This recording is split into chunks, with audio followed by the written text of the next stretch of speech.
Friday webinar for August. I cannot believe it's August already. Thank you so much for joining us today, and a particularly warm welcome to our current clients and our not yet clients on the call. For those of you not familiar with CoachSource, we are the largest pure play global executive coaching firm. We've been in business for 19 years now and have over 1,200 coaches globally that deploy for leadership transformation, particularly at the director level and above, including C-suite and board. CoachSource hosts webinars such as this on the first Friday of every month. So thank you again for being here. And at CoachSource, we believe that inspiring leaders transforms organizations. Our monthly gatherings are dedicated to empowering HR business partners and leaders of talent inside organizations with insights, strategies, and expert guidance on leveraging executive coaching to drive organizational excellence. If you have any topics you'd like for us to discuss or for us to cover, feel free to reach out to Mary Dombrowski at mary@coachsource.com or myself, Amanda@coachsource.com, and we would love to hear from you. Now, before we jump into today's topic, there's so many of you, I know this is a hot topic that is on everybody's mind. AI, what's it doing? Before we do that, I'm going to introduce you to our esteemed leaders that are here to talk about that topic. So Brian, I'm going to turn it over to you to introduce yourself. And then Jeff, I will let you introduce yourself. Take it away, Brian. Hello, this is Brian Underhill. I'm the CEO of CoachSource, and I've been in the field of coaching nearing 30 years, believe it or not, at this point, and about, as Amanda said, 19 years as CoachSource. So I've seen the real growth and emergence of the coaching field overall, executive coaching in particular. And of course, today we'll be talking about new versions and varieties of coaching from the AI perspective. So thank you everyone for being here. Hey everybody, I'm Jeff Nally. I'm the Chief Coaching Officer and Chief HR Officer at CoachSource. I am a former client of CoachSource when I led executive coaching at a Fortune 100 company. I'm also an independent coach, and I have coached in companies for 29 years. So it's great to be with all of you today and see some familiar and not so familiar names in the attendance chat. We're glad to have everyone with us today. Thank you both. So before we actually get started on the conversation, I just want to remind folks that there is both a Q&A and a chat function here on Teams. If you have any questions at any point in time, any thoughts, please feel free to utilize those tools. We will be monitoring that. This is a discussion, so we want to hear from all of you. Now, Brian, I think you're going to kick it off. Everybody kind of wants to know, what is the state of AI and coaching right now? And can you just kind of give us an overview in terms of where things stand? And Jason, I think there might be a slide or two we want to pull up. Yeah, and Jason, that first slide, don't pull it up just yet, but we're going to get there in just a second. So about 10 years ago, I was given an invitation from one of our coaches to try a AI chatbot. It was called Pocket Confidant, and it was originated in France.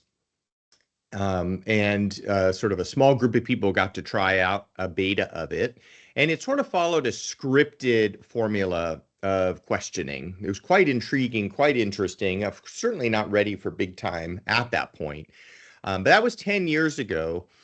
And then, of course, we all know the origin story of the large language models, of course, in about 2022. And that suddenly brought in a huge wave of coaching related possibilities through AI. Today, and now, Jason, let's show that first slide. There is a massive explosion of how AI is being used in coaching. So there was just now, which we'll talk about, the AI not AI in coaching, the Coaching Tech Conference in New York City put on by NYU just a few weeks ago. So we're here to share some of what we learned about.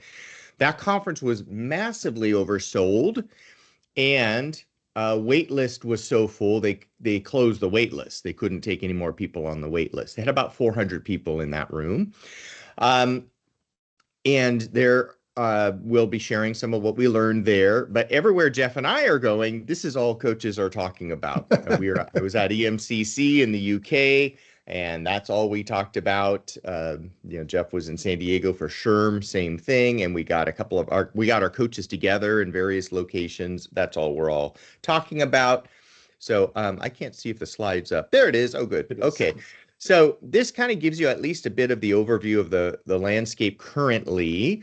So you still have classic traditional executive coaching, and this is by level of leader, more or less, at the top.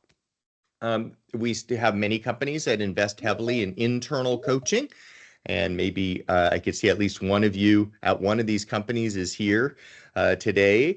There's many others, of course, that still certainly use internals as coaches. Now we have the digital coaching brokers, or another way I've heard it called is the app-based discounters of coaching. And you know some of the famous names in that space. They tend to work at lower levels of leaders, maybe first level managers sometimes up through director, but a lot of times classic executive coaching takes over from there. And then AI coaching is starting to make a play for all other levels of individuals at a company and beyond companies too. So the big promise is that AI coaching, again, the word democratize gets thrown about even more than it did before, as AI tools come into the landscape of coaching. And just a quick funny thing, the new term in our field, the new trendy term is the human coach. We are all laughing at the conference that we're now saying the human coach to refer to what we do, as opposed to the machine coaches.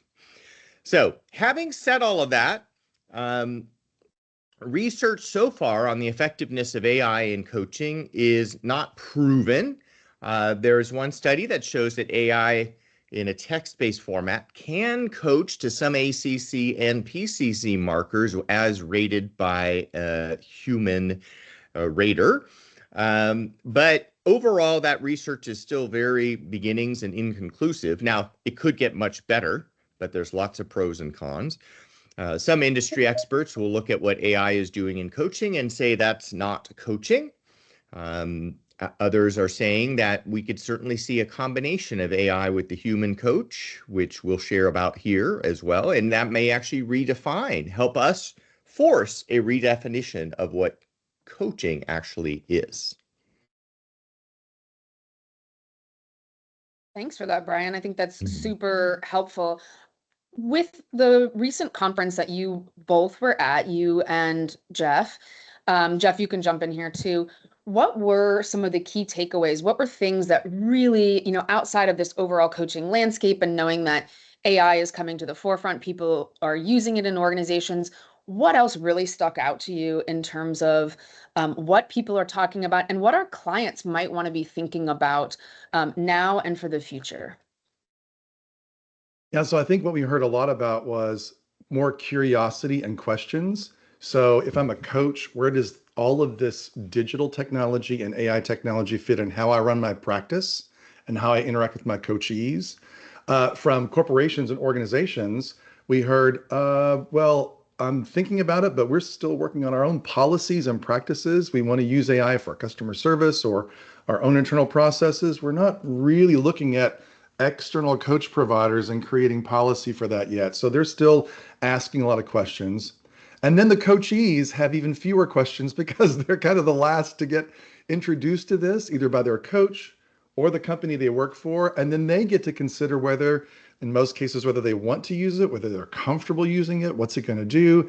And how does it, it's another presence inside the coaching experience, which they haven't had before. And in many cases, coaches and organizations haven't had before. So what we're seeing is an awful lot of curiosity out there, asking a lot of questions.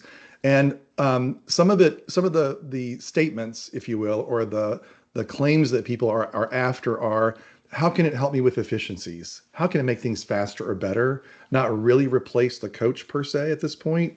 And then where do I not want it to be specifically, even if the technology could do that. So for coaches, a coach may have a philosophy that I'm not going to use any technology, even in the background, and I only want it to be me and the coachee in our Zoom call or in person, and that's the only presence I want. All the way to a coach who says, I want every tool available. I want all the technology. I want to, surround the whole experience with resources. And I think coaches are still seeking out, well, what does that mean and which tools might be useful for me? We've just had a question asked. What was the name of the conference in New York, just so we can reference it again?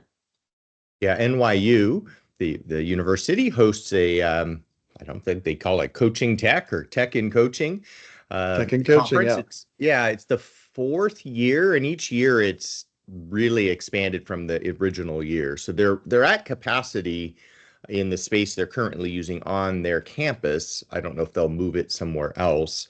And it's usually in June or July. And I also noticed that the mixture of attendees is sort of a mix of providers of these types of services. So a lot of demos, a lot of booths and so forth. Coaches, lots of independent coaches. I bet some of them are here today. Some client types, not a lot of them. So people who would buy these services. And then, just others of us that are super curious of what's happening in the field. Thanks for that. So, Brian, I want to go back to something you mentioned, the new buzzword about human-based coaching. Can you speak to a little bit about why having the human-based coaching still is essential and pertinent at the executive level today? Sure. And Jason, you can take the slide down so we can see each other. And so we wonder at CoachSource, seeing all of these flashy tools, and Jeff will show you an overview of some of the tools in just a little bit. But would executives, is this useful for executive coaching at the executive level? Because that's where we really focus, or do we really need to just say it's primarily a human-based interaction? Well, as I mentioned a little bit ago, AI is capable of doing some things, but it's not a proper coach. It still can't do what coaches do per se. It might be able to learn the grow model or do some transactional, maybe some nudges. But early research is showing that the average AI interaction tends to be short and shallow, maybe 6 to 20 minutes at most. And those of you who are coaches in the room, I could imagine you would believe that deeper transformational work that human coaches do usually takes a lot longer and more in-depth than an AI interaction. And we believe that at senior levels, senior executives are still going to prefer the experience, the background of a senior executive coach who has had the lived experience, maybe has been in their shoes or something similar, or coached to other leaders in their shoes. We're also concerned with bots, and we all know that there's lots of research on AI being biased potentially. And so if you are an executive with a certain kind of background, would the bot have the same lived experience that you do for you to be able to relate to each other? Would the bot understand the culture of this company that we live in here? And how do things work? Also, anonymity and privacy. That's huge. Now, first of all, many of our clients, probably most of our clients, prohibit us and our coaches from using AI in any of our interactions. So anything that gets used has to be approved by the company, and that's not just an easy thing to do. Then would the executive trust that what they're typing in there stays safe and doesn't get loose, right? So the executive would be fine with me seeing it as their coach, but what if it gets outside of this company? What if it gets published? What if someone hacks these things and has the transcripts of what every executive is sharing in private with the AI? There's one or two companies I know who are building their own AI coach inside their multinational corporation. This is very new news, and I won't name them, But imagine you're an executive, your company now has an AI chatbot inside, run by the company. So we know at least on one level it's safe because it's inside the system. Well, now wait a minute. Am I going to complain about my boss here? Am I going to talk about really deep personal things on that? Who sees that? Where does that go? So will the executives download another app if they have to do this by app, right? My kids won't download another app today at this point when I ask them to for something I need. And, some people just really love the human connection. Do you really want another screen to be interacting with? So those are the kinds of things we're wondering and thinking about when it comes to AI at the executive level. I think, yes, such valid points, Brian. I'm sure there are a lot of people here that are listening to this, watching this, that are thinking, wow, we may not have even thought about that privacy element, or, what is going to happen with this information in the future? Because, and Brian and Jeff, you can speak to this too, but just especially with our coaches and at the level of expertise our coaches have, and with ICC, PCC, all of their accreditation, there's certain rules and ethics and things that they adhere to. So Yes. maybe you can just touch on that a little bit in terms of the human. And then, Jeff, we'll move into a little bit more about the tools that are available out there. Yeah, I didn't even mention ethics, and I should have actually, because that's a huge question in the field.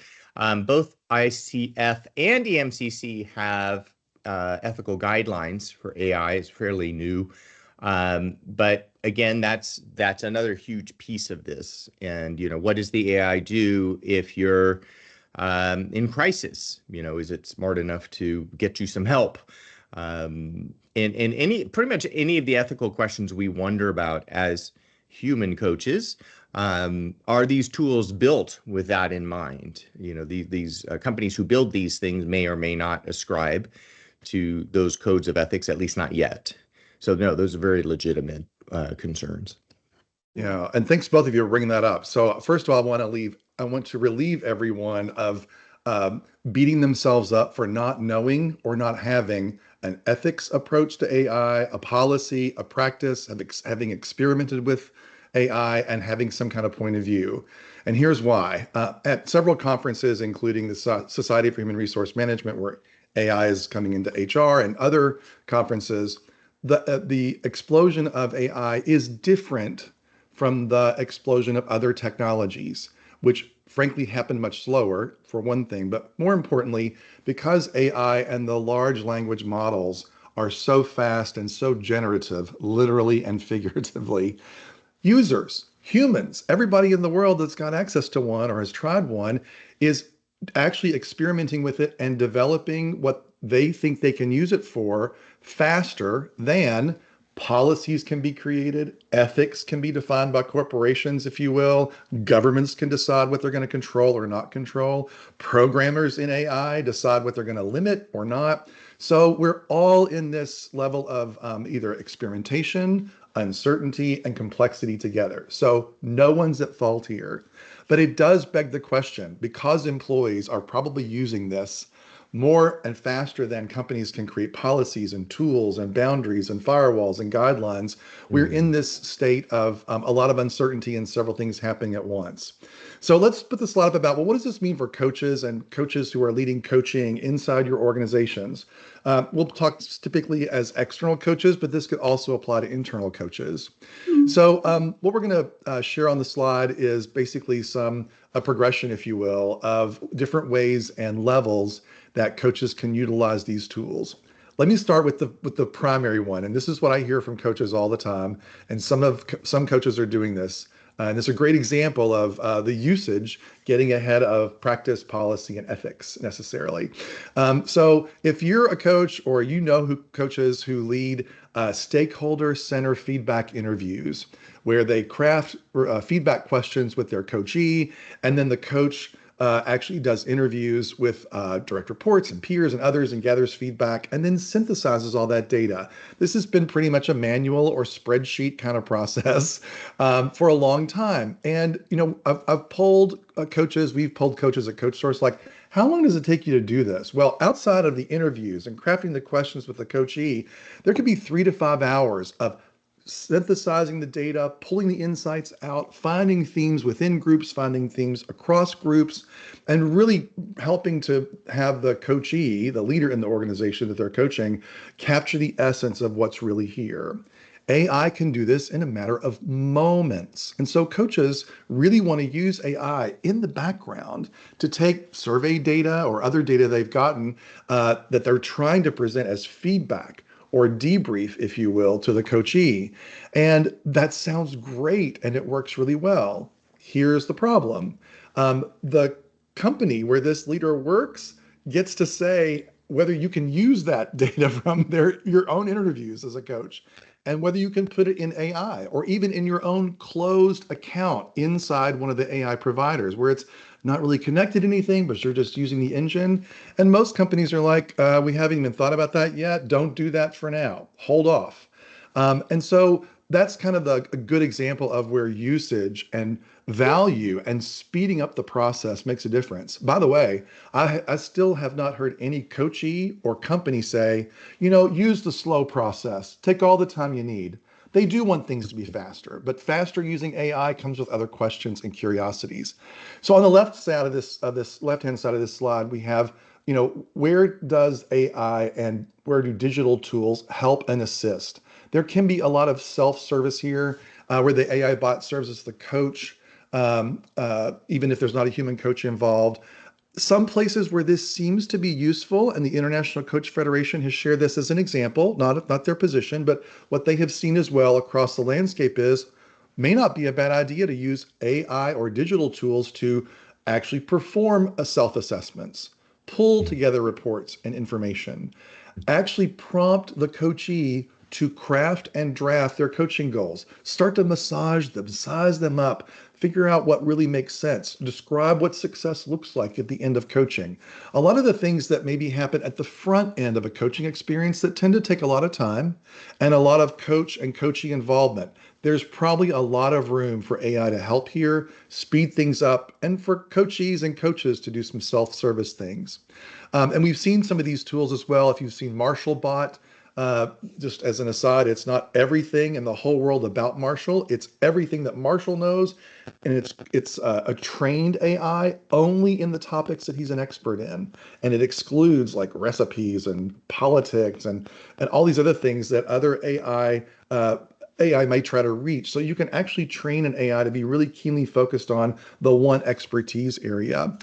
Brian, any others in this left-hand blue column that you've seen you want to comment about? There's the big one is Valence's Nadia. Valence, I would say, is the big leader in AI only coaching. So there's not really a human coach involved, but that's really where they're looking to expand coaching way beyond just higher levels of leaders. So that seems to be the most advanced of these tools. But they've cloned Martin Seligman. BetterUp has done that. What they do is they get all his knowledge into the bot. They bring him into a studio for just a day, recording his voice in many different ways. And just like Marshall they can speak like 7 languages fluently all of a sudden using their actual voice. Some of these others here are new or possibilities of this. I wouldn't be surprised if you all who are coaches get approached by companies that say, hey, I want to clone you. And you can have kind of your assistant of you who could interact with leaders when you can't, which could be quite interesting, for sure. So that's some of these here. The ChatGPT store has tools. There's even one, I think it's just called Coach, and you can do speech. It's speech-based. Jeff and I saw that demoed in a year or so ago, and you just talk to it and talks back as if it's a coach. It's quite intriguing. Also in this left-hand column are assessment tools like the CDR assessment.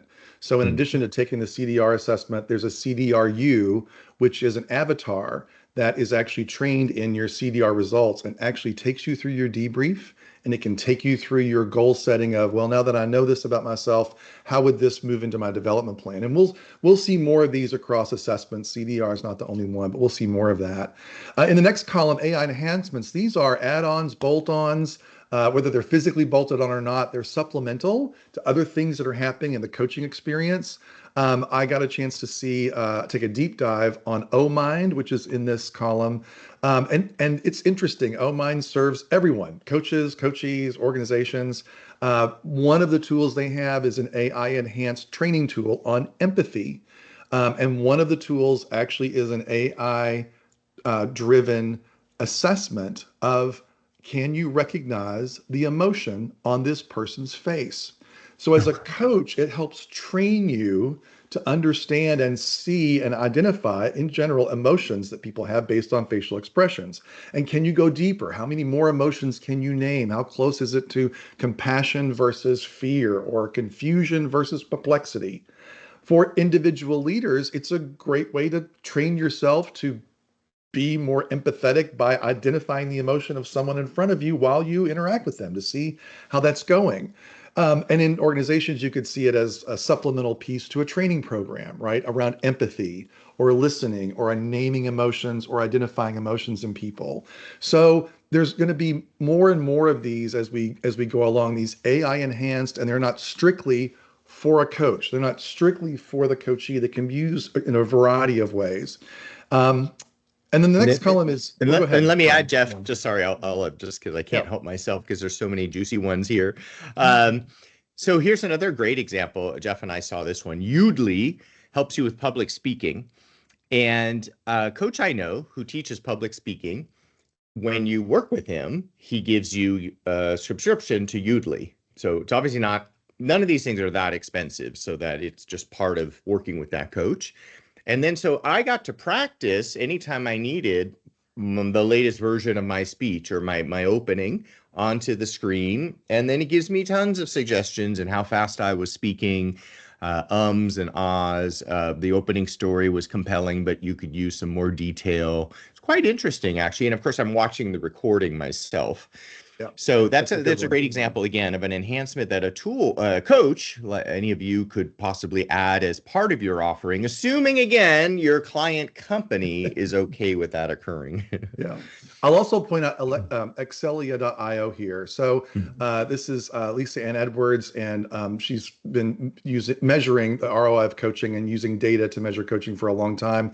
Several of us on staff inside CoachSource and several of our coaches inside CoachSource have just completed a certification training with her program. What's interesting is this is an AI approach to use AI that already exists in companies that have Microsoft Teams, Viva, and the AI tools that are in Microsoft Office. And so the coach doesn't actually own any of the AI. They don't actually touch it. The training is to teach the coach how to teach the leader inside the company to use the existing tools to help them between sessions. Excelia has created an app inside Viva that you can attach that actually gives feedback after the coaching session to the coach and the coachee. It's a conversation discussion feedback tool. And for the coach, it says, here's 5 open-ended or reflective questions you asked, and here are other ways or more combinations of questions you could have asked around that. So let me take a pause here for a moment, just to note that one of the things we could spend an entire webinar on is how do independent, really experienced, lots of corporate experience and coaching experience coaches develop themselves. Yes, we may be great at the competencies. Yes, we can do continuing education, but we're pretty much out here on our own, in our own independent practices. I think there's a real space for us to use AI tools to help us be better coaches and just to gather some feedback from ourselves about ourselves as we coach that we've never really had access to before. So I want to encourage all of us who are experienced coaches to not stop the learning and to go even beyond competencies and markers and things like that, which are still really useful, to use tools to help us be better at being coaches. So back to Excelia. So this notion of, wow, there may not be any Chat GPT necessary. Maybe there's ways for us to use existing Microsoft tools, Teams tools to help the coachee in their coaching experience and between their coaching sessions, and even help me as the coach. And the great thing about ethics and privacy and company corporate policy around this is the coach never touches anything inside the company's Microsoft Teams or Office. It's just the leader doing it for themselves. We think this is really promising. More to come as we convene our coaches who just completed this and we find out what's possible, so we can make it easy on companies the ones that are at least using Microsoft Teams and Office, to bring that into their coaching experiences without pulling any switches, without any programming. Let's move on to the AI co-coach. So here is where the coach is actually in parallel, in concert, maybe walking right alongside the coach through their experience. Coach Vici is one of the tools that we have looked at before. Brian, why don't you tell folks what we saw and what that experience was and where it might be now since we've seen it? Yeah, and actually, Jeff, he did updates, so I haven't seen the updates yet. But in New York, he told us there's updates, and now we're in a set time. So Coach Vici is like a general purpose coach. He can do all, it's a chat-based coach. I believe it worked on WhatsApp, if I remember. So Worked on it's WhatsApp. a little easier than, it doesn't have to be installed on the company servers or whatnot. And it can be a chat coach on any topic. And the idea with any of these is that it could work with you as the human coach. So they can talk with Vici whenever you're not around. Vici could give you a summary of what's been happening since you last worked with the leader.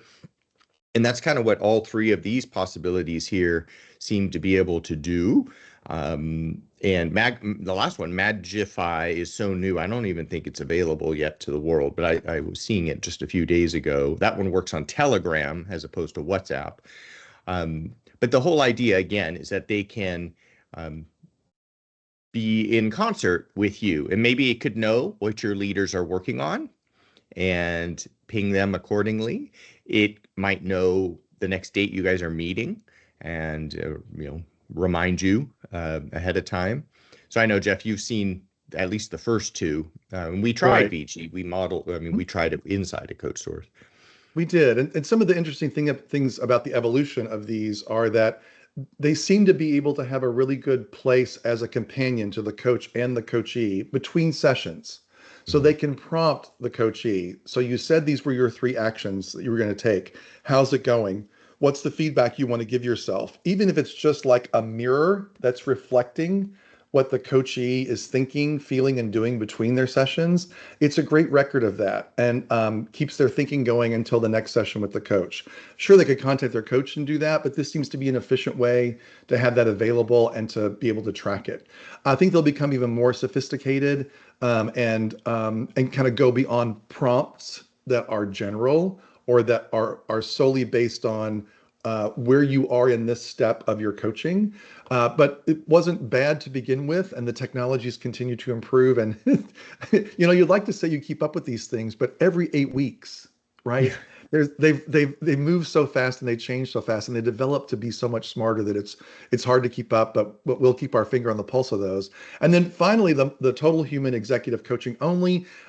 We don't want to discount this. It turns out what we learned at the NYU conference is there are organizations that prefer, as part of their values, their beliefs, their vision, and their mission, to be human-centered first. And the technologies that might help them really fall on a much lower priority for developing policy or determining if they're useful. They don't need to be, and they don't want to be first adopters, early adopters, and just try to do those things. Also, we continue to see, and Brian mentioned this at the top of the webinar, executives who, no offense to all of us who have worked in corporations and provided lots of tools to make it easy for senior leaders to do their jobs, but they are inundated with technologies inside their own company, inside their own profession, across their own professional associations. I know this is probably not very popular, but I'll suggest this because I don't know how useful they are anymore. But just because an executive has access to an online library of 3,000 white papers doesn't mean they become a better leader. They still have to find the time, effort, mind share, energy, and space to learn from that digital library, right? So executives seem to want this tailored conversation.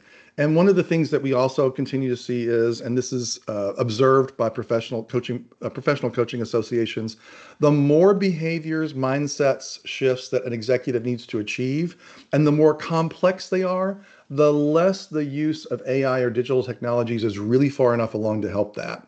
The live coach, the live conversation, the human interaction, and the coaching methodologies and competencies that we all demonstrate when we're in that interaction really, really feed that complex or multiple mind shift, motivation, behavior, action, and result and impact change that executives are really after.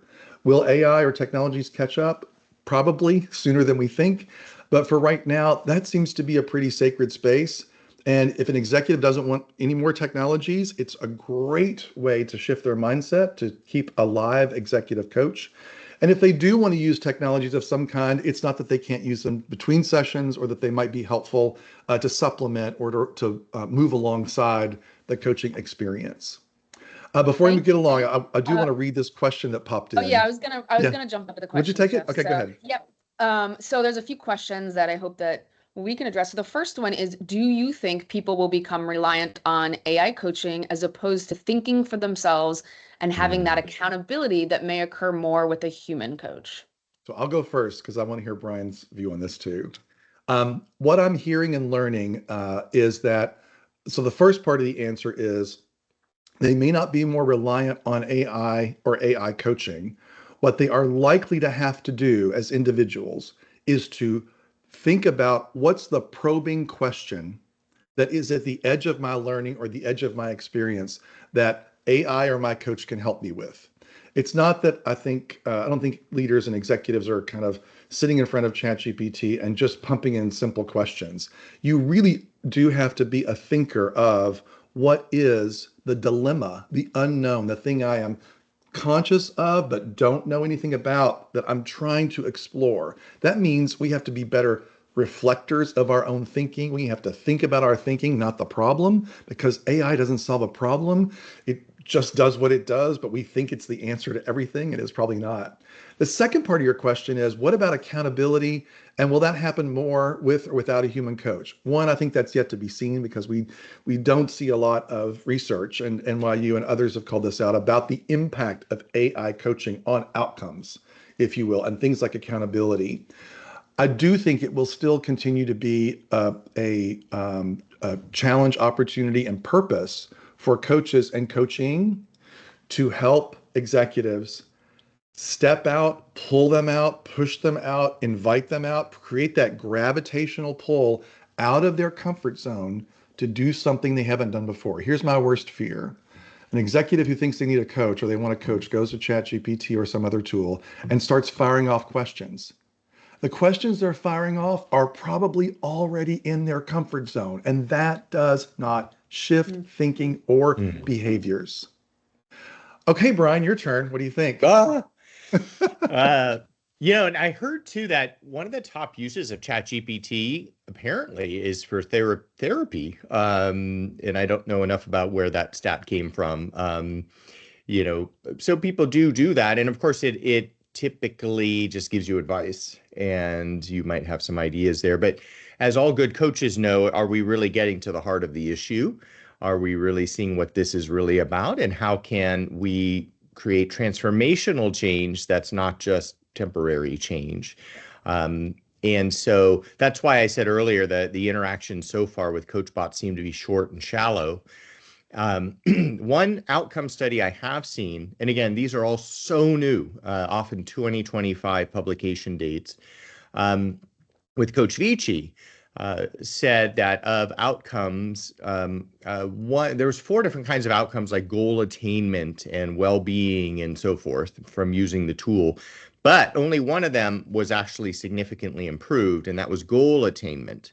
So that means that Coach Vici was able to help you get to your goals, probably because it nudges you and reminds you and so forth. But other major areas of coaching outcomes, it did not produce a significant result.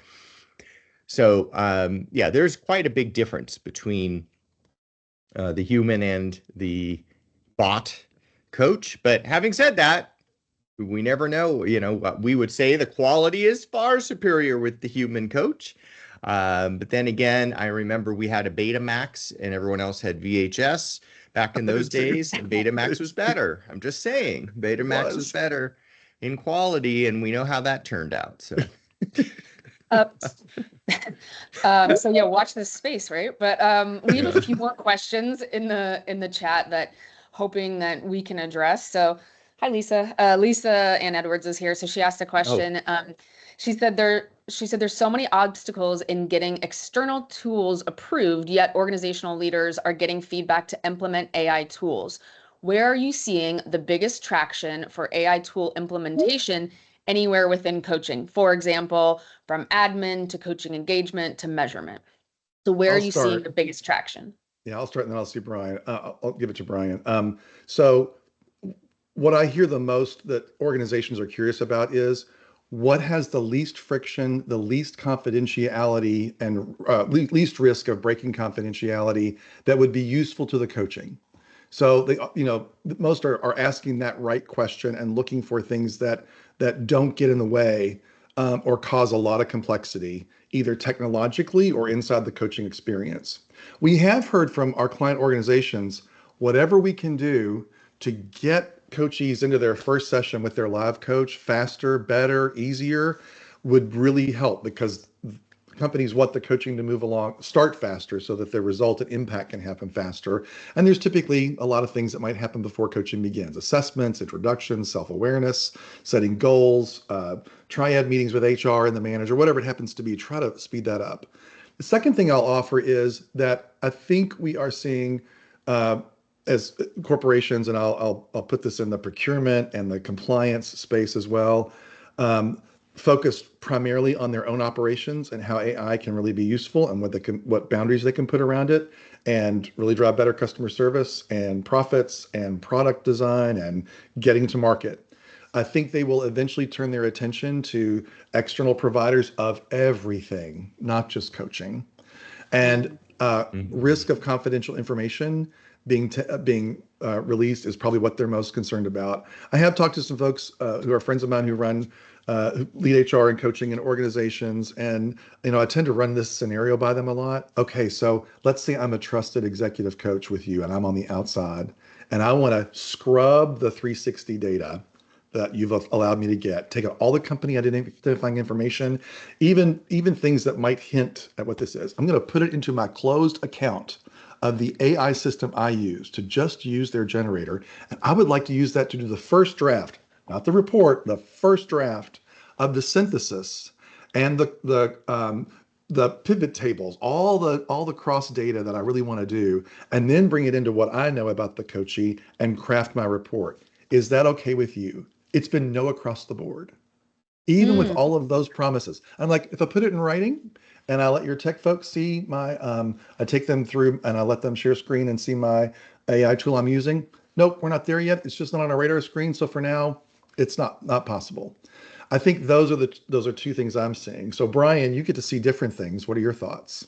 No, I'm with that. I'm not sure I can think of a single client of our 100+ companies who work with CoachSource that have allowed any use of AI in any assignment. And the four of us on this call would probably be the best ones to know, so you guys could correct me on that.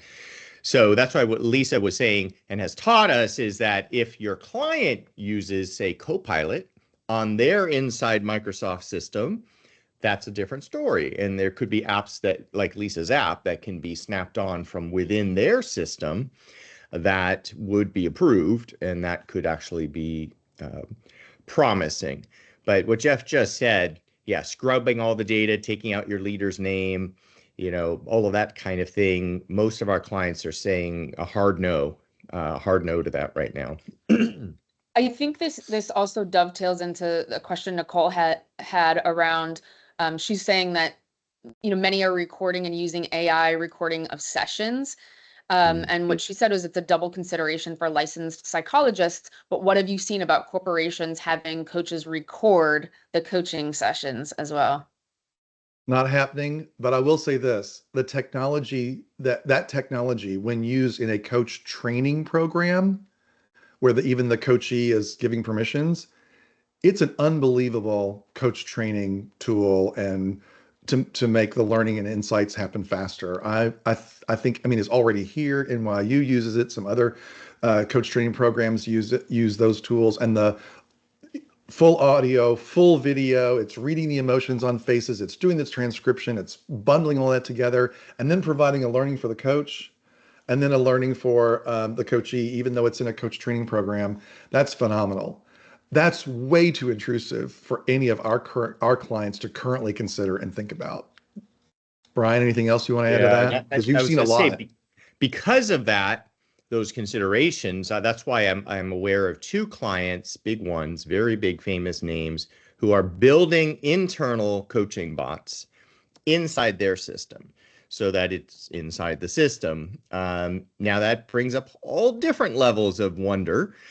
First of all, could they build a bot as good as some of the commercially available already ones, right, that are out there? Also, what again happens to the data, and do people feel safe using it inside the company? And I talked to one expert in our field who says they don't believe that executives would feel that safe using such a thing inside the company, especially higher level executives. So this kind of barrier between the external commercially available tools, who might actually be better at this because that's what they're doing for a living, but then the inside the company restrictions and policies. And by the way, companies are getting more restrictive about technology barriers within the company. So CoachSource can verify that. I mean, there's all kinds of certifications and GDPR and SOC 2 and ISO something or other numbers. I mean, all of this is very real that companies like us have to go through, and so do these vendors too. So it's not going to get any easier in terms of crossing that boundary between the external world and the internal world of a company. Are you, Jeff and Brian, are you seeing any difference yet? I mean, we talked about level of leader, particularly at that higher level executive, really still wanting that, human touch point of a coach. Are you seeing any differences, not only in terms of leader level, but maybe generationally as well?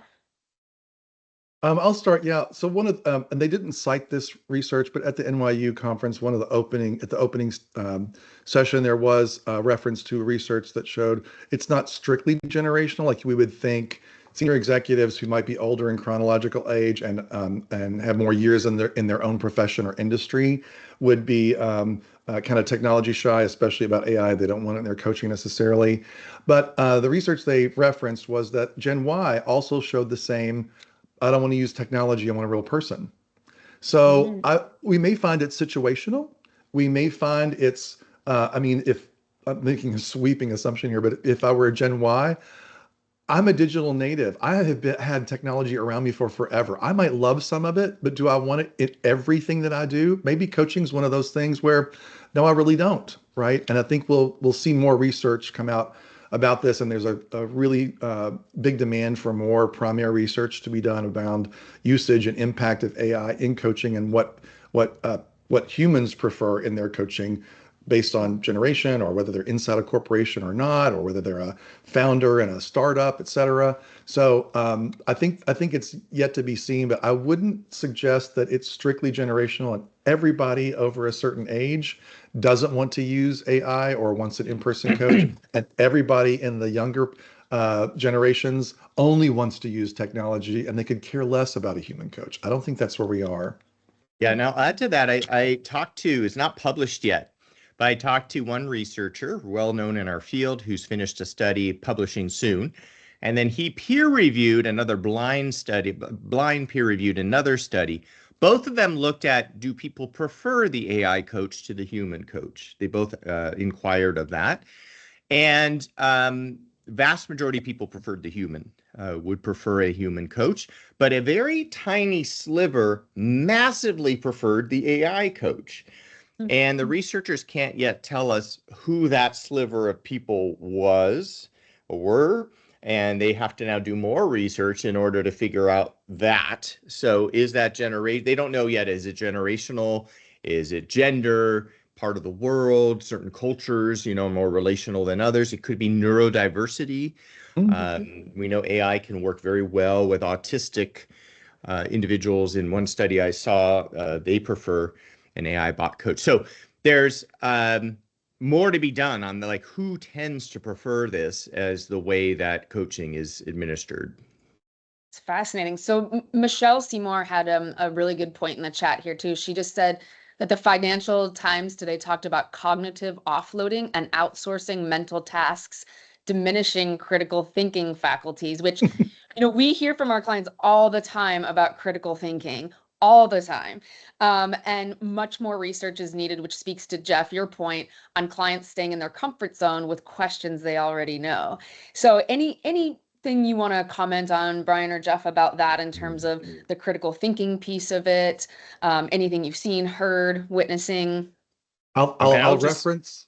Oh, Go ahead. I was going to reference the CBS Sunday Morning feature two years ago, where the first AI generated art came out. And an art expert and technology expert in a university was interviewed, and she said, it's going to come, it's going to be here. Does it replace artists? Probably not. What we will need to see is, for creatives, what is your purpose? Who are you being? And what do you create that is better, different, or not just AI replicable? And why is that? And where is it used? It's not just shown in a gallery. How does it change the world or people's lives? It's going to go beyond just producing art, because AI can produce art.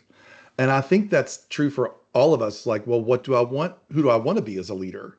Right. And maybe AI can't do all of that. But if I'm going to have a coach, or I'm going to use resources inside my corporation to be a better leader in person, not just do a certain thing, I have to think at a different level about that. Yeah, and I'm very worried about this because, okay, this example is perfect. We all knew how to get places in the town in which we lived 10, 20 years ago. I promise you, you generally, I have a good sense of direction. I could get from where I was to where I wanted to go pretty easily, didn't need any maps, etc.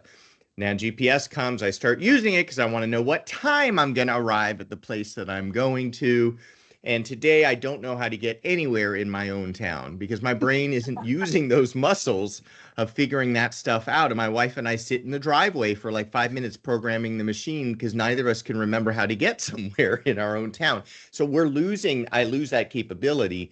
What I'm worried about with GPT and others is, could we be losing the ability to write? I mean, how many of us spent years in school learning writing skills and to get better as writers, right?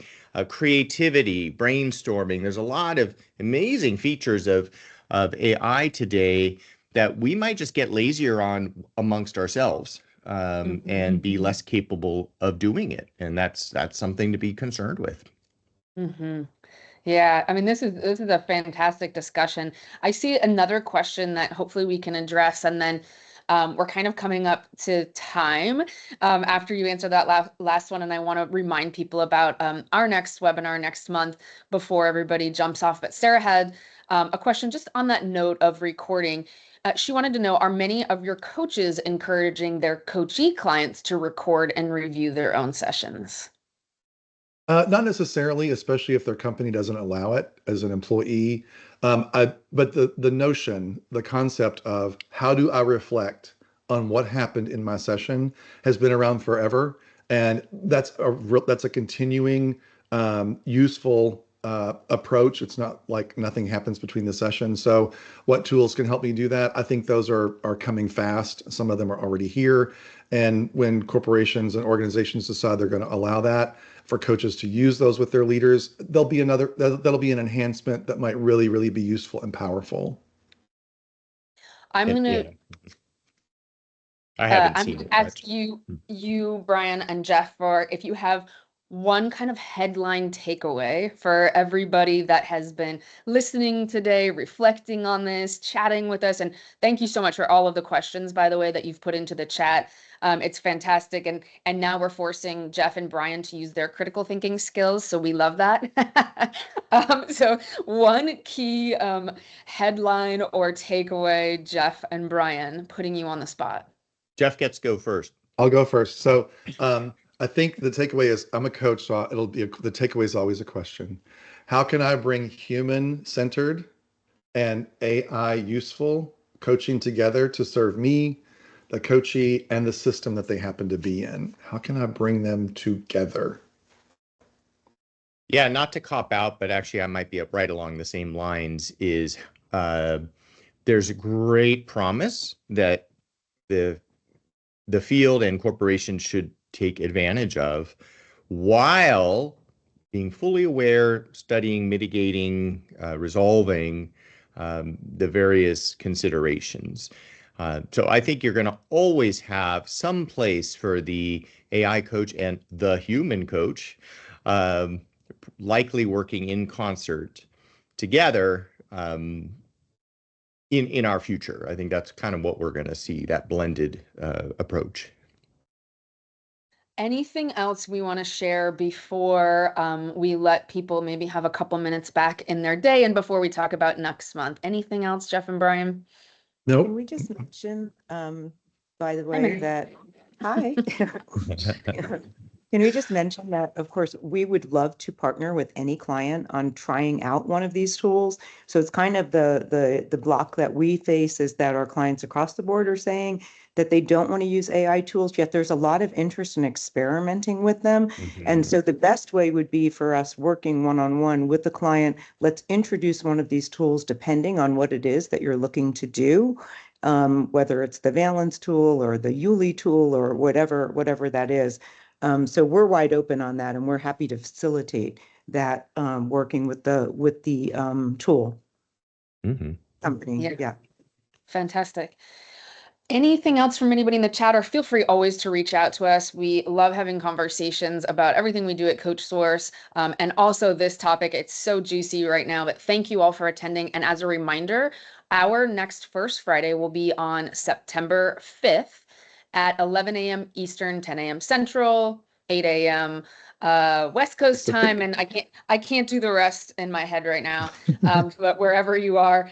And we will also be posting a recording of this session on our website, coachsource.com, and also on LinkedIn. But thank you again for everybody for attending, for Brian and Jeff for sharing your knowledge. And yeah, I think it was a fantastic discussion today. So thanks, everybody, and we'll see you Thanks, next everybody. time.